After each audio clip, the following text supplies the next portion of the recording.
Connaisseurs amateurs de Japanimation, bienvenue à cette conférence sur le studio Shaft, qui vient juste après une conférence sur la production d'un animé, ce qui arrive très bien, vu que Shaft est assez particulier dessus, même s'il y a beaucoup de ressemblances. Donc depuis plus d'une décennie, ce studio fait parler de lui, grâce à son originalité, de sa mise en scène, mais aussi son audace des choix esthétiques. La plupart d'entre vous connaissez au moins deux noms les séries que Shaft a fait. Donc, le premier jet, Tsukugimi Moonphase en 2004, Paniponidage 2005, Shin Negima 2006. Et deuxième jet, là où ça a commencé à émerger, le style Shaft, avec Idamare Sketch, Zetsubo Sensei 2007, et aussi F of Self Memories en 2007, ainsi que sa suite qui arrivera un an plus tard. Mais vous le connaissez sûrement, Shaft, grâce à ces séries telles que Bakemonogatari, la trilogie de films, ainsi que la série des Madoka Magica, ainsi que la seconde série des Monogatari. Et enfin, dernièrement, vous pouvez aussi connaître Shaft avec les adaptations animées de Nisekoi, et dernièrement de Kofuku Graffiti, qui vient de se terminer il y a quelques jours. Merci de ne pas avoir dit Mekakus pour plus tard. Mais comme beaucoup d'autres studios, Shaft a débuté de manière quasi anonyme, puisqu'il a été fondé en 1975, bien avant les premières séries auxquelles le public reconnaît ses productions. Il a débuté dans l'anonymat quasi total pour le public, puisqu'il est né comme studio de sous-traitance pour le compte de gros studios tels que Sunrise ou la Shinhei Animation, connu d'une part pour sa franchise des Gundam et de l'autre pour ses immortelles séries des Crayon Shin-chan et de Doraemon. Mais comme studio de sous-traitance, Shaft est spécialisé en tant que colorisation des animés, à l'époque où évidemment il n'y a pas d'ordinateur, donc il fallait bien les faire à la main, la colorisation. Au fil des années, le studio se développe jusqu'à pouvoir produire des animations clés et aussi davantage d'éléments de sous-traitance, même s'il ne reste qu'un studio de sous-traitance parmi tant d'autres. Et c'est donc en 1987, 1987 que date sa première production en tant que telle du studio avec Yume Karasamenai, une adaptation en OAV d'un roman éponyme qui, faut bien reconnaître, fait partie des OAV totalement oubliables de cette époque. Ouais. Et il faudra attendre aussi en 1995 une deuxième production de Shaft à part entière, qui est donc Eto Ranger, comme vous pouvez le lire, et je ne vais pas lire tout le titre. Cette production est née 20 ans après la naissance de Shaft et 8 ans après Yume Karasamenai. Et cet animé a été produit pour le compte de la chaîne de public NHK. Il aura fallu près d'une trentaine d'années à Shaft pour vraiment émerger de l'anonymat avec une série de collaborations avec la Gainax. Tout d'abord pour compte de plusieurs remakes, dont celle de Gunbuster, puis en tant que coproduction avec notamment le staff de la Gainax en tant que staff clé, avec Maoromatic, Disugliette, Beautiful World, ainsi que His Meisters, qui, comme nous le savons tous, sont des séries à l'intérêt assez discutable. Mais le véritable bouleversement pour Shaft arrive en 2004 avec comme déclencheur la succession de Mitsutoshi Kubota à Hiroshi Wakao, qui, je rappelle, a fondé le studio. Et l'arrivée de Kubota se fait dans un contexte financier assez délicat pour Shaft. Et très vite, il opère toute une série de changements assez drastiques, notamment en réduisant le département de la colorisation, qui était à l'époque le département central et le principal source de revenus du studio.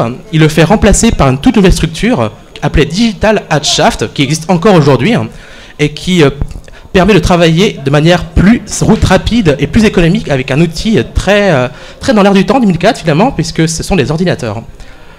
Enfin, le changement le plus important de tous ce que j'ai dit est incontestablement le recrutement du réalisateur Akio Kishimbo, ainsi que de quelques animateurs talentueux, dont Shin Onuma et Tatsuya Oishi en tête. Et c'est ainsi qu'avec un réalisateur expérimenté et un staff recruté par lui-même, Kubota donne à ce studio une possibilité qu'il n'avait pas, de plus être seulement un studio de sous-traitance, mais être un studio capable de produire régulièrement des animés. Et après donc cette introduction et petite historique du studio, passons vraiment au gros du morceau. Y a-t-il un pilote chez Shaft?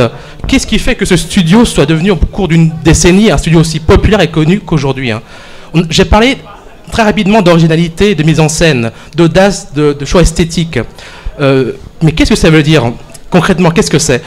Eh bien, nous allons voir cela dans cette conférence de moins d'une heure, où nous allons vous présenter ce qu'est le style Shaft, avec extrait vidéo et images à l'appui, ainsi que dans une deuxième partie, les systèmes Shaft, c'est-à-dire un processus de production assez particulier, et qui fait suite finalement à la conférence précédente.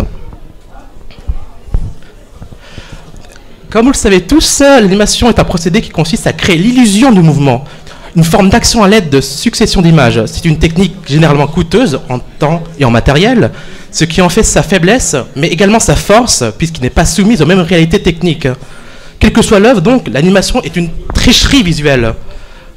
C'est ainsi que Shaft fait partie de cette industrie qui aime tricher visuellement à chaque épisode, à chaque minute, à chaque seconde.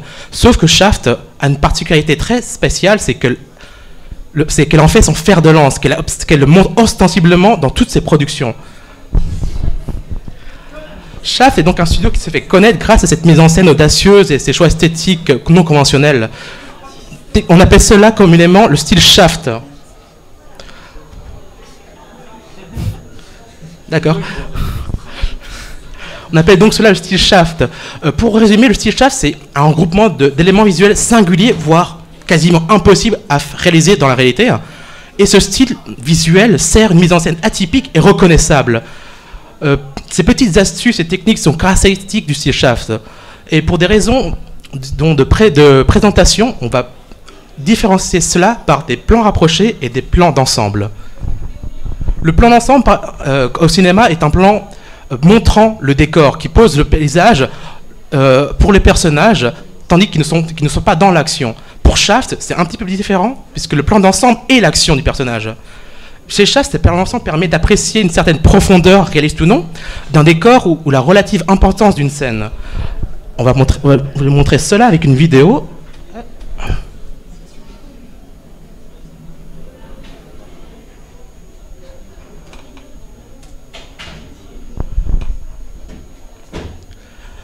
Il n'y a pas de son, c'est normal. Alors, pour Shaft, le plan d'ensemble permet à la fois de donner un sentiment d'immensité et d'intimité au spectateur, car du fait de l'endroit où est située la caméra, il a l'impression de ne pas seulement être un personnage omniscient, mais aussi d'être impatient de faire partie de la scène.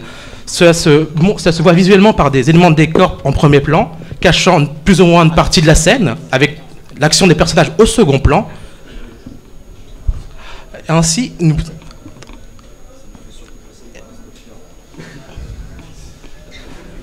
et des fois, c'est aussi l'occasion de déconner un peu sur le style Shaft, puisque là, on ne voit strictement rien de la scène. Un angle de vue assez éloigné de l'action et des décors absurdement grands fait partie de ces petites techniques, de ces petites gimmicks de style Shaft, renforçant un sentiment d'immensité et d'intimité, puisqu'on fait attention notamment aux personnages. Alors pour ceux qui n'ont pas vu Bakemono, ça reste une aire de jeu pour enfants. Hein.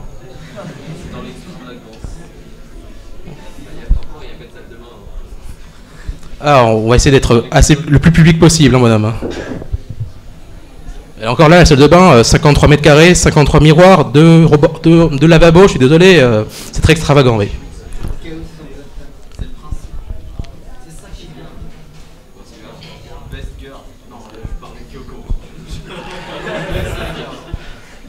T'as failli te faire lyncher en public, toi, hein.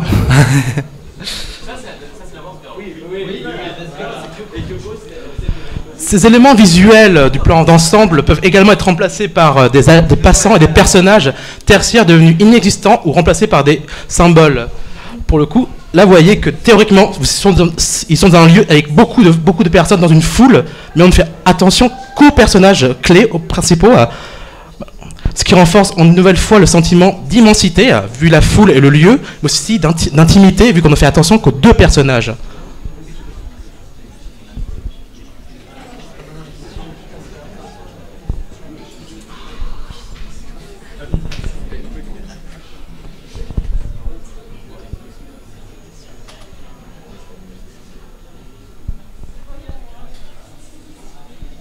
Qui l'a. Quelquefois, c'est y compris les personnages en eux-mêmes qui sont représentés par les symboles, ce qui renforce d'une certaine manière l'intimité, puisque c'est grâce aux symboles qu'on reconnaît les personnages alors qu'on ne les voit pas du tout. C'est particulièrement le cas ici.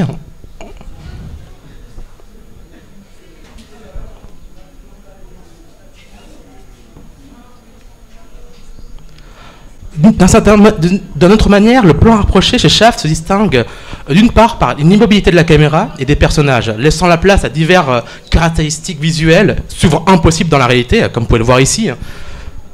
Les personnages ne bougent pas, les cheveux sont au vent, malgré le fait que ça doit être à 50 km/h pour que le vent ça arrive à ce point-là.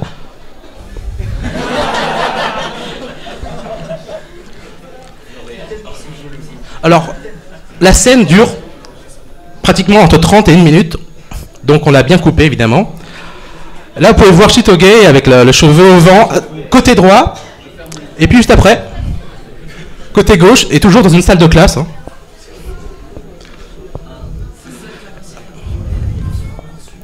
Et ouais, c'est une tricherie visuelle car les personnages ne bougent pas, mais seulement les cheveux, ce qui permet de oui, ça magnifie exactement, merci, mais ça aussi permet de découper l'espace pour pas grand chose.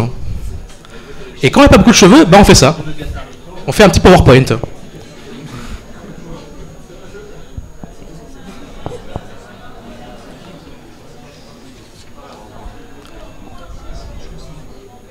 Ouais, t'inquiète. D'un autre côté, le plan approché se distingue par des mouvements de caméra longeant souvent une partie du corps et du visage, avec un mouvement anormalement long et rapproché sur le personnage, qui permet d'accentuer la scène et surtout le dialogue du personnage, puisqu'avec ce mouvement anormalement long, on fait très attention à la scène, plus que d'habitude. Et ce mouvement anormalement long, la caméra est aussi le moment idéal pour placer un petit mouvement de la nuque, totalement impossible à faire dans la réalité. Si tu essaies de le faire, je t'invite fortement, mais après, parce que sinon... T'as mal au cou en général. Hein. Et c'est ça.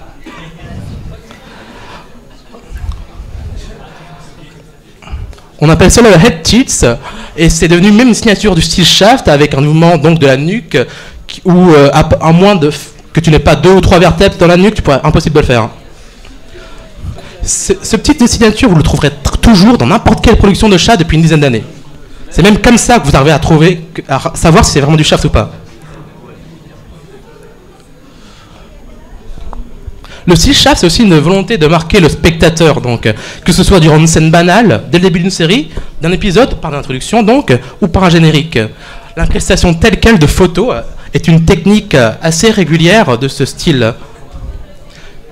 Elle permet de marquer visuellement sans faire preuve de grandes prouesses techniques.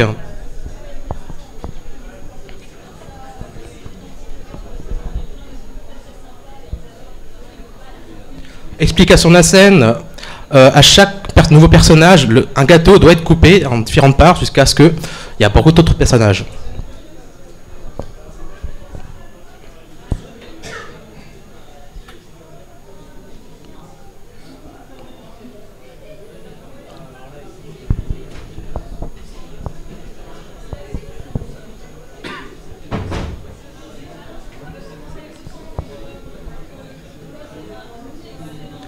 Évidemment, l'incrustation telle quelle de photos se fait en parallèle et avec l'animation traditionnelle. Vous pouvez le voir juste à côté, hein, enfin juste dans un instant.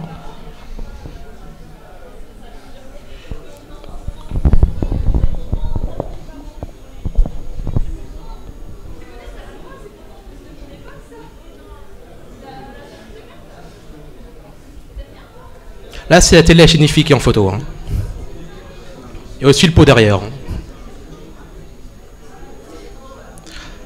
Les comptes à rebours et les cartons informatifs présents dans les productions de Shaft sont aussi des techniques du style Shaft permettant donc de marquer visuellement un épisode, notamment ici l'introduction d'un nouvel épisode. Certaines séries sont même très gourmandes dans cela, notamment Death and Vampire Hunt ici, où à chaque épisode il y a un nouvel compte à rebours différent.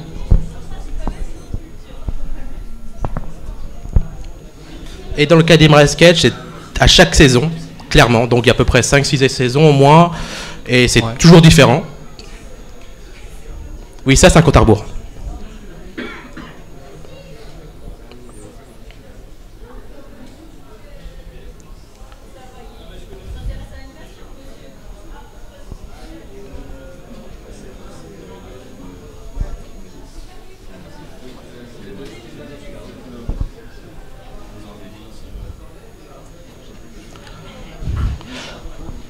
Et selon la série, c'est quand même les cartons informatifs sont aussi une manière de plaisanter sur les déboires du studio, comme nous allons voir ici.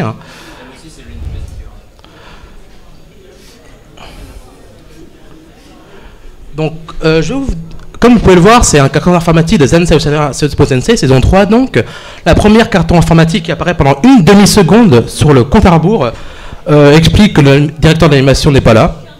Il s'est barré. Et le deuxième, c'est tout simplement, comment dire, ils annoncent tout simplement qu'ils sont vraiment dans la merde, puisqu'ils se produisent en même temps 3 séries, Sayonara Sebo Sensei, Bakemono et Madoka Magica, ce qui a donné de gros soucis de production durant la saison 3 de Sayonara. Concernant les génériques, Shaft est aussi très demandeur de génériques, comme vous pouvez le reconnaître, parce qu'une bonne partie des productions Shaftiennes de ces 10 dernières années ont des génériques d'ouverture assez recherchés. Elles sont marquantes quelquefois au niveau technique, mais surtout au niveau créatif, car la générique est une des cartes de visite les plus représentatives, les plus efficaces pour un animé. Elle marque le futur spectateur. Qui plus est, ces génériques peuvent être modifiés ou ajoutés selon l'avancement de l'animé. Oui, c'est magnifique, Lef.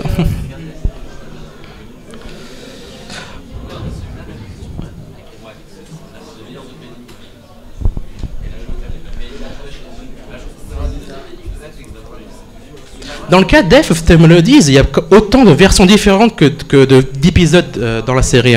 Puisque les couleurs changent selon les épisodes, les personnages apparaissent et disparaissent selon leur arrivée dans leur scénario. Les personnages principaux eux-mêmes ainsi que la chanson du générique disparaissent selon le ton de l'histoire et la gravité du scénario. Et là, vous n'avez pas tous les génériques en plus. Et celui-là, pour Natsuo Narashi, c'est simple. Le générique en lui-même est une référence à tous les singles et albums japonais populaires des années 70-80, où là, effectivement, ils font bien la pause.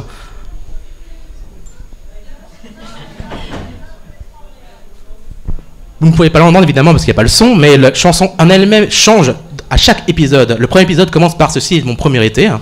Le deuxième par « Ceci est mon deuxième été », jusqu'au 12e et 13e. « Ceci est mon 12e et 13e été ».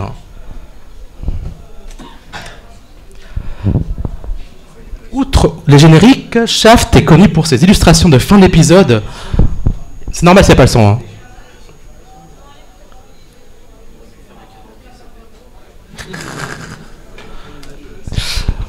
Donc je disais qu'ils sont connus pour les illustrations de fin d'épisode faites par des artistes amis qui n'ont pas forcément eu leur œuvre adaptée par le studio. Ces illustrations de fin, mais aussi quelquefois diffusées pendant les coupures pub, sont une des originalité que Shaft a introduit dans l'industrie et qui depuis à peu près beaucoup de studios font de même. Enfin, le style Shaft, c'est aussi des corrections, des changements de grande importance pour les sorties Blu-ray et DVD de leur œuvre. Comme vous pouvez le voir, au-dessus, la version télé, au milieu, version Blu-ray, en bas, version film. En un rien de temps, l'école est devenue une cathédrale, quoi.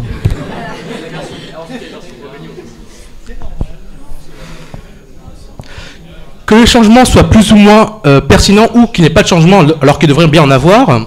Comme vous pouvez le voir ici, peut-être pas très bien, les yeux sont derpent beaucoup.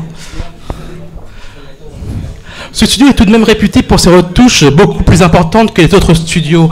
Elles sont plus importantes en termes de nom, mais aussi en termes de changement, puisque c'est ainsi que plusieurs scènes ont été entièrement refaites dans plusieurs séries que Shaft a sorties dans les versions commerciales. Shaft est tellement réputé pour ses nouvelles versions qu'on peut même jouer au jeu des 7 différences. Ici, version TV au-dessus et version Blu-ray en bas. Quelle est la différence ? Déjà la luminosité. Les montagnes sont différentes.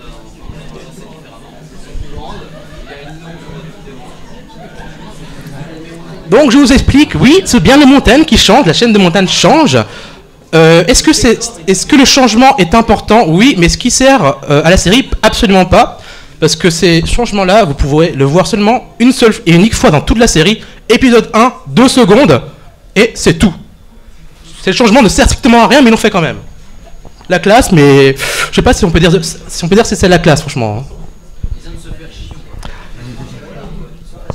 Le style Shaft, c'est donc une marque de fabrique regroupant toutes ces caractéristiques.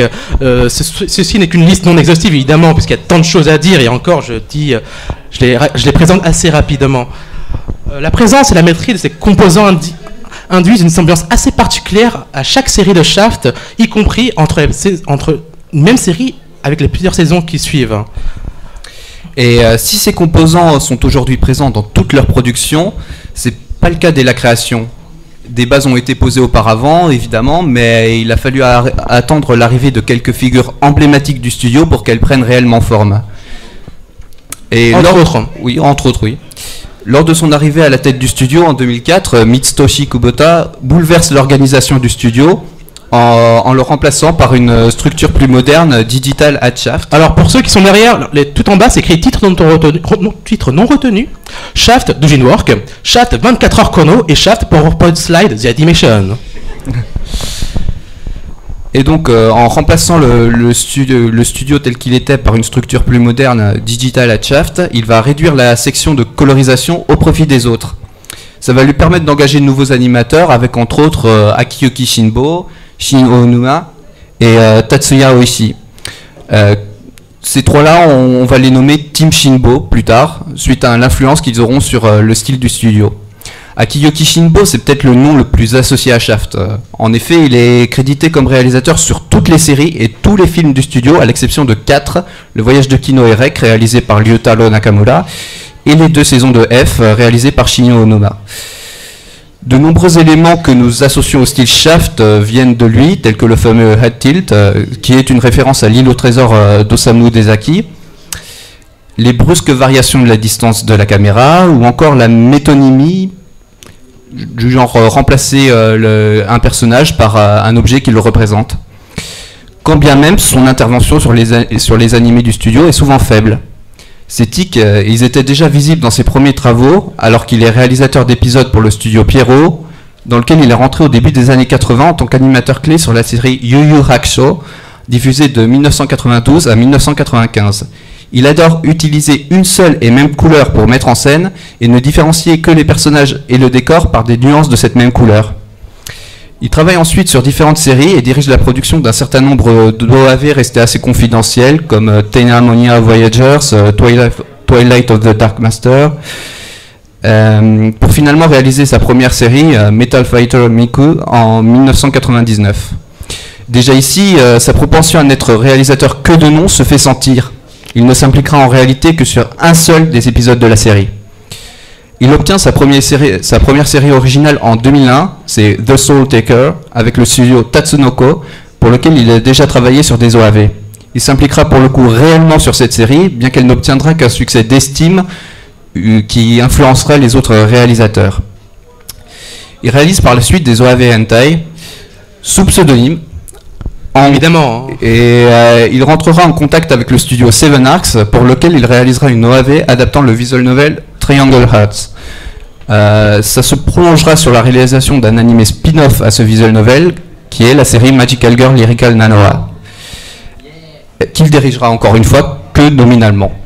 En 2004, il dirige une nouvelle série d'OAV qui s'appelle Le portrait de la petite Cosette. Il va pour le coup s'impliquer encore une fois beaucoup dedans. Et ce sera son dernier projet avant de rejoindre Shaft la même année. Il sera crédité comme réalisateur, puis réalisateur en chef sur toutes les séries du studio, bien que son rôle au sein de ce dernier soit plus celui d'un producteur et d'un formateur. Il réalise cependant régulièrement des épisodes dans les premières années au studio, toujours sous un pseudonyme. Maintenant, je vais vous parler de Shinjo Onuma, qui a fait partie des 2 réalisateurs phares de Shaft, œuvrant souvent sous la direction de Shinbo. Comme tous les membres de la team Shinbo, son style a laissé une marque dans la manière que Shaft a de rendre les animés de nos jours, malgré le fait qu'il ne soit plus présent dans le studio. Il était déjà au fait de l'utilisation d'ordinateurs dans la production d'animés à une époque où c'était encore un peu rare dans l'industrie, Et donc, au départ, c'est lui qui a été chargé de la section de traitement numérique des animés. Cette section a été créée suite à la restructuration du studio quand il est devenu Digital at Shaft. Mais Shin Onuma deviendra cependant très vite un élément central du studio et il dirigera régulièrement des animés sous la tutelle de Shinbo ou indépendamment.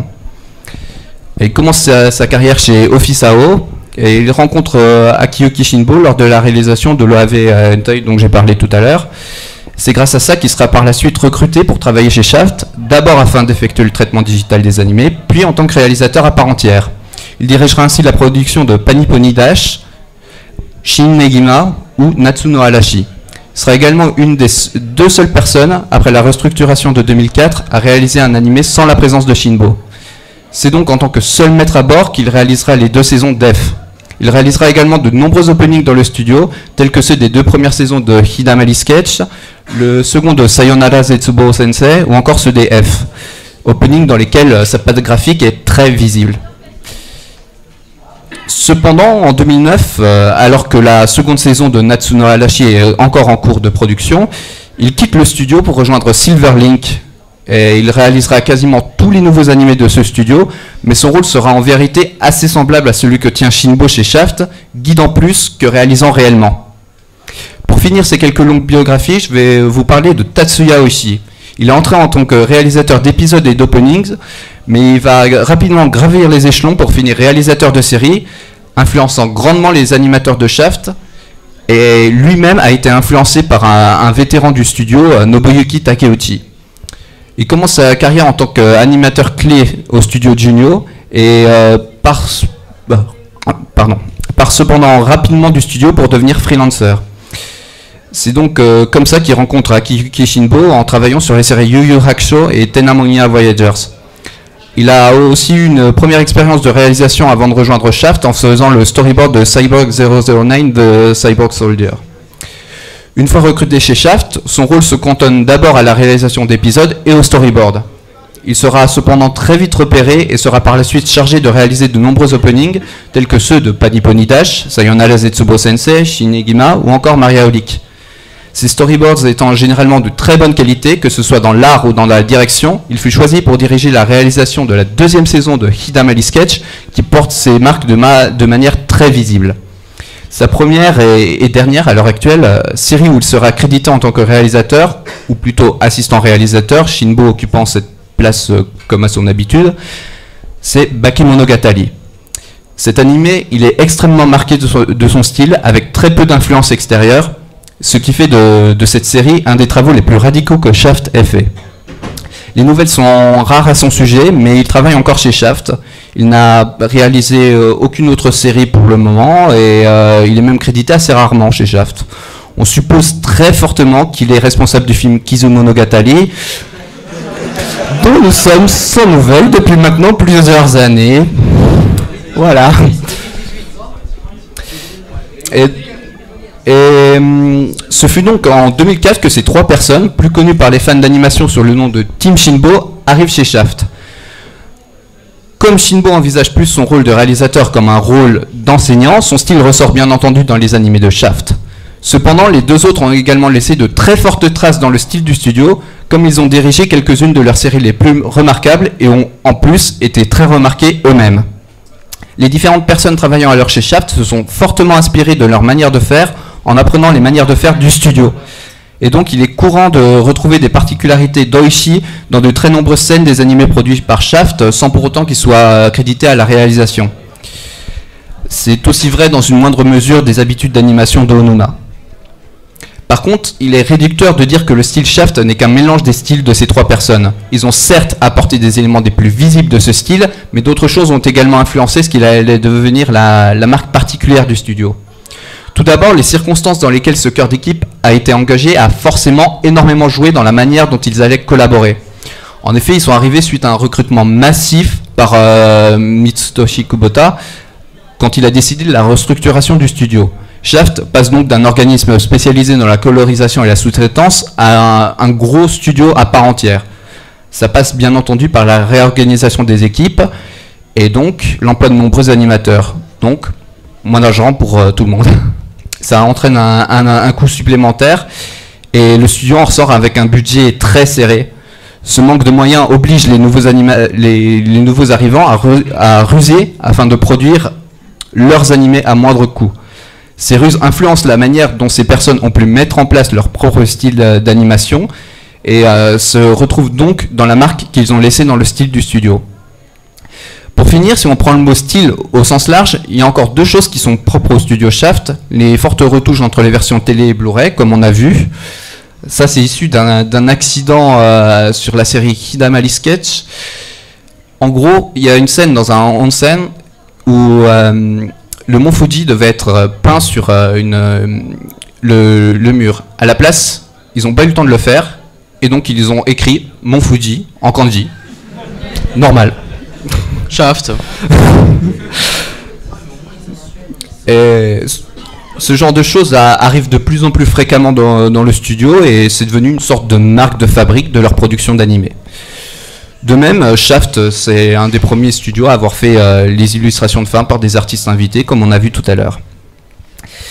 Mais enfin, comme on a pu l'évoquer, un tel style ne résulte pas uniquement de quelques personnes particulières du studio.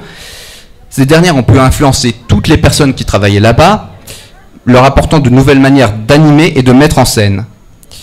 C'est possible grâce à une manière très particulière qu'a Shinbo de diriger ses animés et à une idée singulière qu'a l'ensemble du studio envers la production, et c'est ce que nous allons voir maintenant. Alors pour ceux qui sont au fond, les titres non entendus qui sont tout en bas, c'est Shaft, Courage to Tell a Lie. Shaft, ce n'est pas que du Shinbo, et Shaft, Dance in the Animator Band. Dans le but donc de former efficacement les employés du studio, Shinbo, Oishi et Onuma ont travaillé ensemble pour mettre au point un schéma de mise en scène immédiatement reconnaissable. Ce qui amène à la grande question de cette grande partie, qui fait quoi chez Shaft? Dans la croyance populaire donc, Shinbo est donc le principal investisseur, maître à bord, et les esthétiques de toutes les séries qu'il réalise sont le résultat de son génie visuel et de mise en scène. Évidemment, vous le savez bien tous que ceci est faux. Hein. Et comme on a pu brièvement l'évoquer, le rôle de Shinbo est un rôle d'éducateur, de formateur chez Shaft, plus que de réalisateur. Pour mettre les choses au clair, le rôle de Shinbo dans la chaîne de production chez Shaft est dans un premier temps de former ses subordonnés et de construire le squelette de la série avec eux, c'est-à-dire durant la phase de pré-production. Une fois la production en tant que telle lancée, son job, entre guillemets, consiste dans l'encadrement de la mise en scène et de la touche de storyboard. À part quelques exceptions, il ne réalise pas réellement les séries auxquelles il est crédité réalisateur. Mais il ne faut pas croire que Shinbo se tourne totalement les pouces, puisqu'il laisse ses subordonnés travailler à sa place, ce qui est finalement une pratique très courante dans la production des animés pour la télévision. En réalité, il est même très important de mentionner qu'il est très ouvert à cette réalité. Il a souligné à de maintes reprises l'indispensable importance de ses équipes dans les qualités de direction qu'on lui prête. Mais du coup, vu qu'il ne réalise pas, il faut voir que du côté des assistants de Shinbo, pour vraiment trouver les responsables de l'identité visuelle d'un titre en particulier. Ces assistants de Shinbo, autrefois appelés assistants réalisateurs et depuis quelques années réalisateurs à part entière, c'est à bien eux les responsables qu'il faut regarder pour le titre, ou la qualité d'un titre, notamment de mise en scène et visuelle.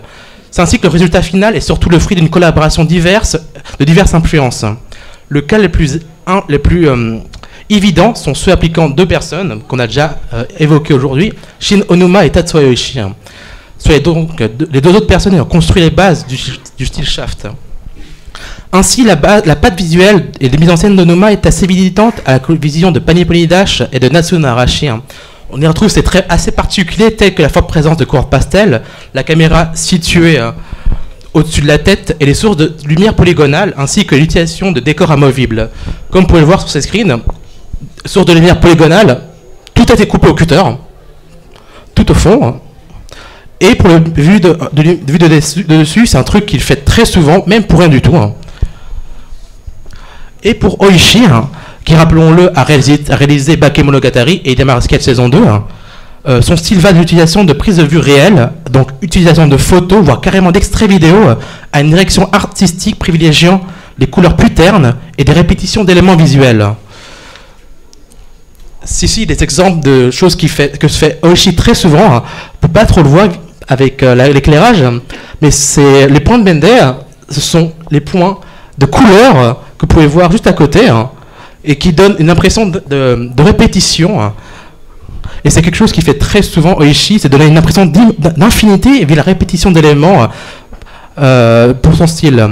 Quant à Shinbo, son style à proprement parler, si on pouvait encore le percevoir dans les premières productions de Shaft, telles que Moonphase ou Pony Pony Dash, il a bien vite disparu pour pouvoir laisser ses assistants développer leur propre style graphique.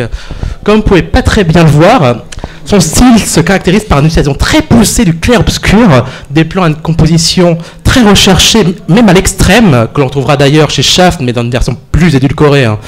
Et une utilisation d'aplats de couleurs flashy, voire même épileptiques. Je vous déconseille de regarder Tête d'un moyen voyageur si vous êtes épileptique, franchement. Mais malgré cette organisation, il existe quelques exceptions, notamment avec Shinonuma, puisque, comme l'a dit mon collègue, Shinonuma parviendra à s'émanciper de la direction de Shinbo durant la production de F, Tale of Memories et Melodies 2007 et 2008. Il sera le seul réalisateur et Shinbo restera cantonné au rôle de superviseur, tout du moins officiel, puisqu'il aidera tout de même son associé en storyboardant le deuxième épisode de la saison 2. Cet événement permettra à Onuma vraiment d'établir son propre style de mise en scène, différent de ses co-réalisations avec Shinbo, puisque dans F, c'est vraiment ses gimmicks à lui qu'on le retrouve et non pas ceux de Shinbo ou du style Shaft en particulier. Après avoir abordé la question des réalisateurs et des assistants réalisateurs et de leur style, on va maintenant s'intéresser à ce que le studio est de nos jours, à commencer par le rôle de Shinbo dans le studio aujourd'hui. Alors pour ceux qui n'arrivent pas à lire, tout en bas, Aniplex, le salaire de la peur. Shaft, actionnaire chez les fabricants de brosses à dents. Et Shaft, un studio inconnu à une fabrique d'argent automatique. De nos jours, Shinbo, c'est plus un réalisateur sur les séries de Shaft. Bien qu'il soit souvent crédité comme tel, il se contente de superviser les séries et de fournir son aide au réalisateur. C'est un travail qui tient plus du rôle de producteur que de celui de réalisateur. Le choix de l'avoir gardé crédité en tant que réalisateur sur les séries de Shaft jusqu'au début des années 2010, ça n'avait qu'un objectif, garantir aux amateurs que le style Shaft resterait tel quel et donc faire vendre les séries, car Shinbo était devenu une sorte de marque ou de label garantissant un minimum de vente. Depuis 2010-2011, Shinbo est plus volontiers crédité en tant que réalisateur en chef dans les génériques, terme correspondant mieux au rôle qu'il occupe au sein du studio. Shinbo reste malgré tout un mentor au sein du studio, et c'est lui qui a formé la plupart des réalisateurs de Shaft ou sortis de Shaft, tels que Tatsuya Oishi ou encore Shinichi Omata. Ce changement de nom de rôle coïncide avec un événement qui marquera fortement la politique d'adaptation de Shaft, l'arrivée de la société Aniplex dans le capital du studio.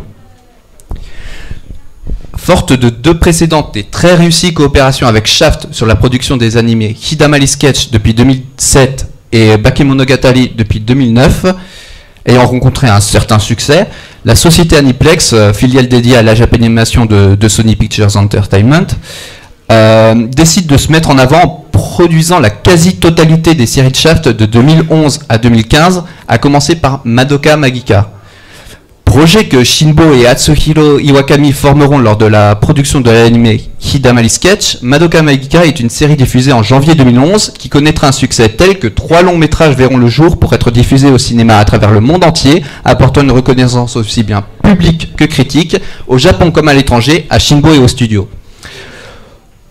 Au niveau des chiffres de vente de la série, vous voyez... Enfin, vous allez voir. Alors, tout à droite, Bakemonogatari. alors, en fait, ces chiffres-là, vous pouvez pas les voir, pas trop bien les voir, mais ça frôle les 80 000 exemplaires vendus pour... Tu peux m'aider, toi? Oui, alors. Donc, en fait... Les chiffres des 80 000 exemplaires pour Bakemonogatari, c'est, donc comme il a été expliqué à la conférence précédente, chaque volume est vendu indépendamment, et donc chacun des volumes a fait en moyenne 80 000 exemplaires pour Bakemonogatari, et tous les chiffres sont calculés ainsi. Donc tout à droite, Bakemono. Le deuxième plus gros succès, Madoka Magica. Le troisième plus gros succès, c'est en fait une moyenne de tout le reste des Monogatari, donc Nisemono, Tsukimono, etc., etc. Et tout en bas, vous pouvez voir Panipoli Dash avec à peu près 9000 exemplaires. Shin Negima qui surprenamment a eu du succès, on se demande pourquoi. Puis donc Idamare Sketch, bon ça c'est le total des séries, des saisons qui ont été diffusées.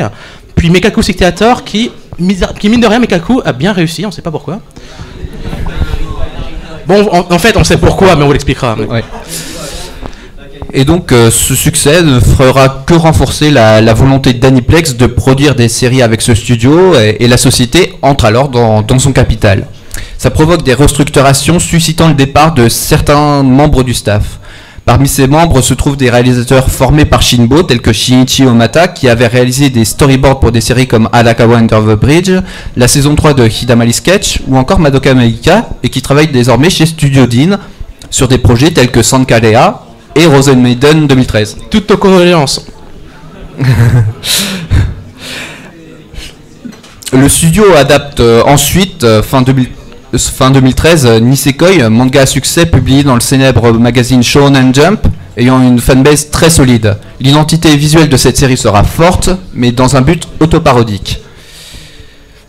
Et ces projets traduisent une volonté de Shaft et d'Aniplex de ne pas prendre de risques. Les 3 licences Monogatari, Madoka et Nisekoi sont très populaires et assurent ainsi aux producteurs d'excellents chiffres de vente en général.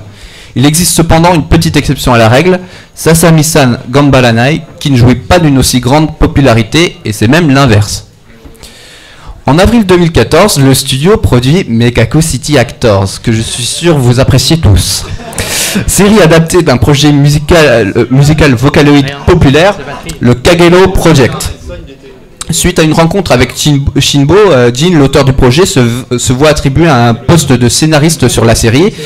Et c'est une nouvelle prise de risque pour Aniplex. Le succès de la série n'est au départ pas certain et elle rencontre malheureusement quelques difficultés de production, comme en témoigne par exemple l'épisode 9, Ayano's Theory of Happiness, qui utilise une animation 3D très douteuse. Heureusement, la séquence a été améliorée très fortement pour la sortie Blu-ray. Mais Mekaku City Actors se vend plutôt bien au final, autour de 7000 à 8000 Blu-ray vendus en moyenne sur les premières semaines. Dans le tableau, ça fait partie des meilleurs chiffres de vente de Shaft, on sait pas pourquoi, mais en fait on sait. Ces chiffres, ils sont très fortement liés à la nature de l'animé. C'est plus une vente de clips musicaux qu'une vente d'animé classique.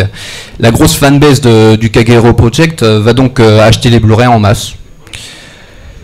Après s'être intéressé aux séries produites par le studio ces dernières années, on va se pencher sur les animateurs phares de Shaft qui ont contribué à la plupart de ces séries. Shaft a au fil du temps accueilli et même produit un certain nombre d'animateurs talentueux, parmi lesquels Shin Onuma, qui quittera le studio en 2009 au cours de la production de la seconde saison de Natsuno Arashi, comme on l'a dit. Il rejoint le studio Silverlink où il réalise Bakato Test, Tasogare Otome Amnesia ou encore Watamote. C'est intéressant de noter qu'il occupe désormais au sein du studio une place extrêmement similaire à celle de Shinbo chez Shaft. Il est plutôt superviseur que réalisateur, et il est d'ailleurs crédité en tant que réalisateur en chef sur Kokoro Connect et la seconde saison de Prismaïlia. Des séries de qualité, hein. Surtout le dernier. Il revient cependant chez Shaft temporairement en 2013 pour réaliser le 3e générique d'ouverture de la série Monogatari Series Second Season. Tout simplement parce que c'est lui qui a réalisé le générique de ce personnage, le personnage de Nadeko, dans Bakemonogatari. Et cet opening est un peu une réponse à l'opening de la saison 1. Voilà. Parmi les animateurs-réalisateurs de Shaft, on trouve également Naoyuki Tatsuya, qui est connu pour ses appréciations des mangas de Koji Kumeta, dont Sayonara Zetsubo Sensei, qui a été adapté par Shaft, sur lequel il sera assistant réalisateur et storyboarder très prolifique. Générique fait par lui, hein, par Tatsuya. C'est également lui qui sera responsable de l'adaptation de Soledemo Machi wa Mawate Solemachi. Son style se base beaucoup sur l'expressivité des mouvements des personnages. Après l'entrée d'Aniplex dans le capital du studio et le départ de nombreux animateurs, il sera réalisateur sur Nisekoi et plus récemment Kofuku Graffiti. Du côté des animateurs clés, on doit parler de Genichiro Abe, animateur reconnu du studio.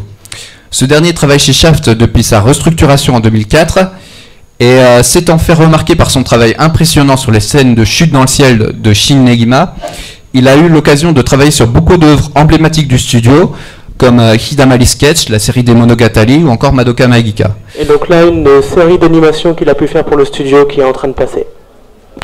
Là, c'est Hidamari.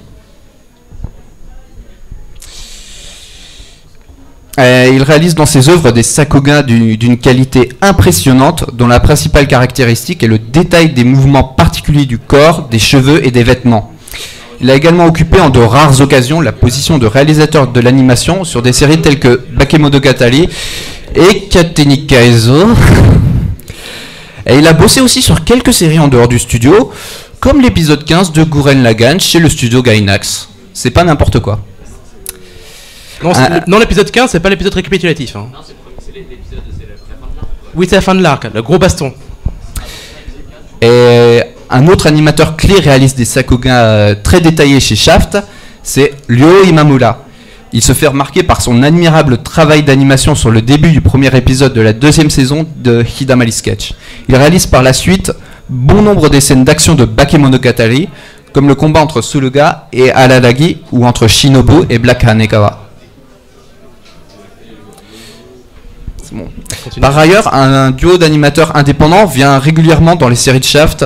C'est Gekidan Inukare, composé d'Ayumi Shiraishi, ancienne animatrice de Gainax, ainsi que Yosuke Hanai, intervalliste chez le studio de sous-traitance Tanto Douga.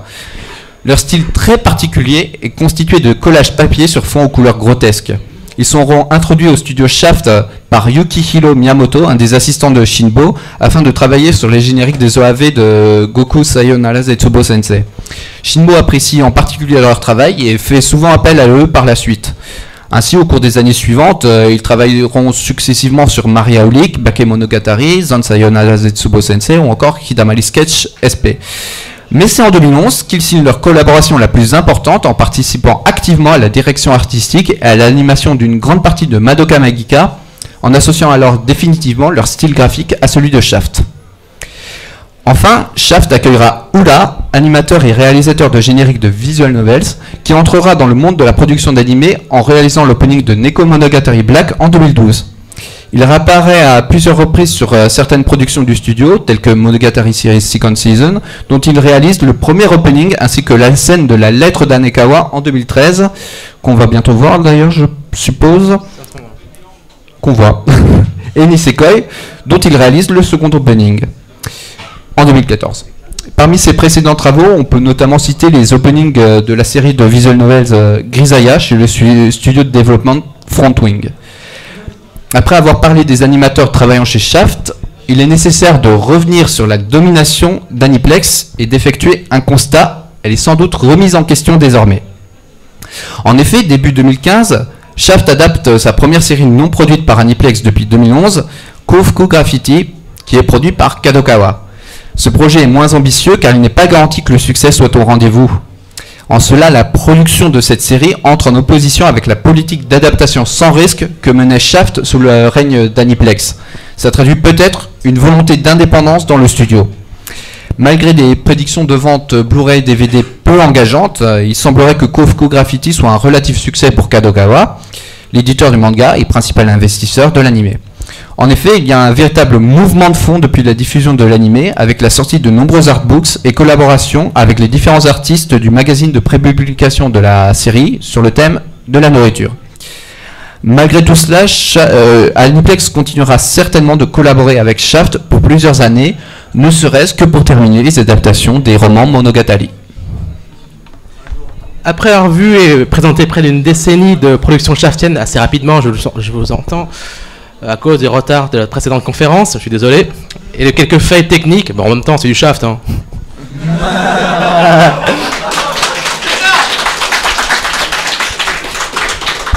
C'est dans la version Blu-ray, il faudrait te corriger. Attends, la version film. Quel de film? T'auras des trilogies de films maintenant. Donc, pour Shaft est donc un studio renommé pour ses choix esthétiques et des mises en scène assez particuliers, parfois donc impossibles à réaliser en réalité, mais très souvent visuellement marquants. Ces particularités sont nées des débuts difficiles. Mais c'est bon, c'est normal. Hein. Okay. où les idées et les ruses ont permis au studio d'être à la hauteur de ses ambitions, malgré des moyens très limités. Hein. Ces idées et ces ruses sont à la base l'œuvre de 3 réalisateurs animateurs, donc la team Shimbo, composée de Akiyuki Shimbo, évidemment, de Shin Onuma et Tatsuya Oishi. Hein. Mais cependant, ce style Shaft a évolué selon les ajouts et touches personnelles des staffs, plus ou moins au fil des années. Ainsi, Akiyuki Shimbo ne réalise plus de séries depuis très longtemps. Il occupe une place de formateur, d'éducateur et même de superviseur, puisque les assistants réalisateurs, maintenant accrédités en tant que réalisateurs à part entière, sont responsables des animés qu'ils réalisent, tandis que Shimbo les conseille et ne les aide sur quelques points essentiels s'il le faut. Certains staffs ont quitté le studio après plusieurs années de bon travail chez eux et ont porté avec plus ou moins de succès les manières de mise en scène audacieuses du studio. D'autres sont restés et ont pris du galon, ainsi que des nouveaux ont pris le relais dans ce studio à l'organisation et au style très atypique. En tout cas, le style Shaft a évolué, passant d'une tricherie visuelle à quelque chose de très extravagant. Cependant, les soucis de production typiques du studio font que ces techniques, ce style Shaft, a toujours un lien avec les moyens et la déplorable qualité des plannings qu'ils font à chaque série depuis leur naissance, oui. Quoi qu'il arrive, le style Shaft est donc une tricherie visuelle et ils continuent d'utiliser cette tricherie visuelle puisque c'est bien leur fer de lance. Voilà.